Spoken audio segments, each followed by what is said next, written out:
The morning Margaret Whitmore tried to teach me about property compliance was the same morning she turned my front yard into a $2.3 million water park, with herself as the grand opening act. No kidding. This was 6:47 a.m. Tuesday. I'm out on my porch, half awake, coffee in hand, thinking the only thing on my to-do list is whether I'll paint the barn red or leave it good old Texas gray, when suddenly the world starts roaring. Sounded like a freight train wrestling Niagara Falls. I step outside and there's Margaret, my new HOA president neighbor, standing by a rental excavator, jaw clenched, fancy blazer smeared with Texas mud, watching a 30-foot geyser erupt in my yard. Diesel fumes, wet clay, and pure panic thick in the air. Her mascara is running down both cheeks like a horror movie. See, she thought she'd dig herself a little spite. Well, to steal HOA water rights only, she managed to slice the county's main water line, the one that feeds 17,000 people. Yeah, the irony was perfect. You ever dealt with an HOA? Karen who thinks she's queen of the world only to have the world slap her back? If not, let me back up a sec. My name's Jake Thompson, and 6 months ago, the biggest drama in my life was whether the cows or the wildflowers looked prettier for the city folks driving by to snap their authentic Texas pics. I'd spent 20 years in software debugging other people's nightmares and figured I'd earned a little peace, bought back my granddad's 47-acre spread, and planned to enjoy silence coffee and old farmhouse creeks. For 93 days, it was heaven. Then Willow Creek Estates sprouted up on my east fence McMansions as far as the eye could see, and with them a shiny new HOA, the Queen Bee Margaret. Her house was the biggest, her rules were the strictest, and her attitude, let's just say her perfume, could have knocked out a horse at 30 paces. The first time she showed up at my door, it felt like a scene from a bad sitcom. Blonde hair pulled so tight you'd think she'd never heard of Headache's portfolio thick enough to stop a bullet. And that look, you know, the one, the I'm better than you smirk. "Your fence is 6 inches onto our boundary," she declared, waving a stack of papers like they were nuclear codes. "And your truck violates HOA vehicle regulations." She pointed at my F-150 like it was dripping radioactive sludge. I told her that fence had been there since 1987. My truck was mine on my property, and honestly, I thought that would be the end of it. Wrong.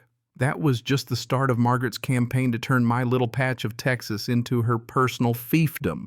The next 3 months were an exercise in administrative hell. Complaints about my unauthorized structures, a barn older than her entire subdivision. Reports about my abandoned vehicle while I was driving it to HEB, even convinced the post office my mailbox wasn't regulation.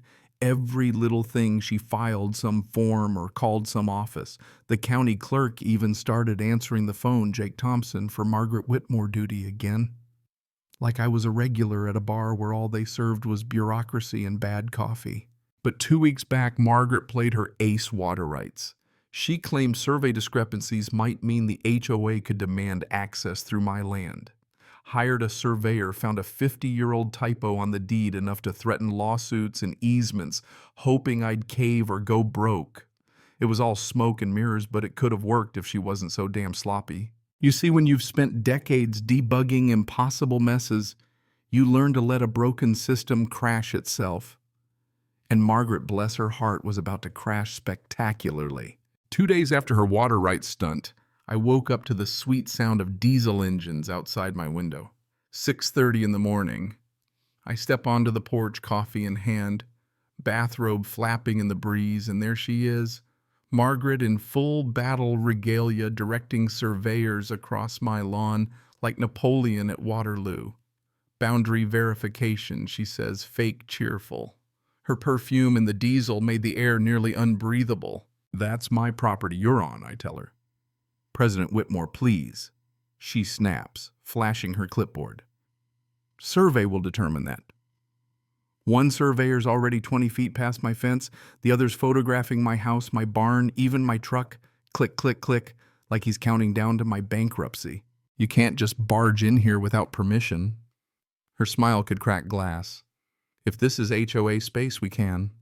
She had no idea I'd spent last night reading Texas property law instead of Netflix binging.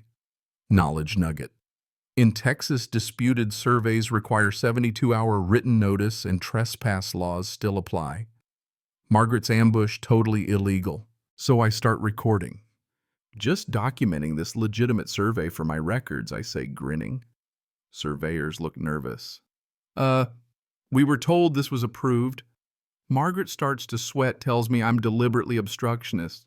No, Margaret, I'm being deliberately legal. The surveyors packed up so fast it looked like a fire drill. I realized right then she was willing to break the law, and she thought I'd just fold. Mistake number 1. A week later, I'm elbows deep under my truck when the county inspector rolls up. Clipboard tired eyes ready to accuse me of livestock crimes and running an illegal repair shop. Margaret had filed every complaint possible, unauthorized animals, environmental damage, you name it. I walk him around, show him no cows. Just one old truck. And for good measure, pull up security footage of Margaret trespassing to take evidence photos. Sir, I'll be filing this as no violations found with a harassment notation, he says. You may want to counter-complain. Dave, the inspector, practically thanks me for giving him a break from Margaret's nonsense. It was almost funny. But Margaret didn't quit. Oh no. Next came the community newsletter front page full color painting me as a danger to children and groundwater, complete with telephoto photos that made my barn look like a meth lab. She called a safety meeting, invited the whole neighborhood to gang up on me. I was still shaking my head when county health called.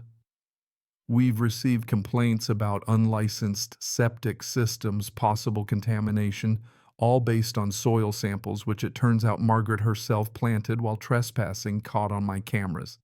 Yeah, let that sink in. By now I was documenting everything, video emails, every forged letter. And as I dug through public records, I stumbled on something bigger. Margaret's husband owned the surveying company, her law school roommate did all the legal work, and they'd been pulling this scam on other retirees, pocketing millions in land adjustments and flipping properties to a developer owned by her brother-in-law. I had just cracked open a statewide HOA fraud ring. Suddenly, my little fight wasn't just about my land. It was about stopping these folks from robbing dozens of others. I called environmental health, the FBI, a reporter, and a forensic accountant buddy. I handed over videos of Margaret planting evidence, forged documents, financial records, everything. The plan was set. Margaret's community safety meeting would be her undoing. That Thursday night, the clubhouse felt like a scene out of Law & Order. FBI agents disguised as neighbors, county officials in the crowd, a reporter at the front with his camera rolling. Margaret was up at the podium declaring me a criminal, presenting her evidence. Then her brother-in-law stood to offer to buy my land, acting like a hero, not realizing he was confessing to conspiracy on a federal wire. When Margaret called for a vote, I stood up. Point of order, President Whitmore. Everyone turned. I plugged in my laptop and displayed a PowerPoint, the Margaret Whitmore Fraud Network. Slide after slide, deeds, bank records, security footage of her planting evidence, and when I played that video of Margaret sneaking through my yard, sample bags in hand, the whole room went silent. Agent Rodriguez stood up, flashed her badge. Margaret Whitmore, Kevin Morrison, you're under arrest for conspiracy, evidence tampering, and fraud. The click of those handcuffs was the best music I'd heard in years. Fast forward 6 months. Margaret's in a federal pen, 18 months for fraud, 3 years probation, $2.8 million in restitution. Her husband's company dissolved, her lawyer buddy disbarred. The HOA board got replaced, bylaws rewritten for real oversight. My neighbors got their stolen land back. The newsletter now features bake sales and block parties, not fake exposés. And me, I'm right here on my porch watching the sunrise, coffee, steaming barn, still gray cows, photogenic as ever. The scholarship fund we set up with recovered fraud money is putting local kids, even Margaret's old neighbors, through college. You know what I mean. Sometimes you don't just fight for yourself. Sometimes you fix the whole broken system. If you've got your own HOA horror story, drop it in the comments. Seriously, some of you make Margaret look like an amateur. And if this helped you find your courage, hit subscribe and share it around, because Stopping people like Margaret only works when we all stand up together, document everything, and let the world see what justice really looks like. Trust me, it's even sweeter than Texas coffee at sunrise.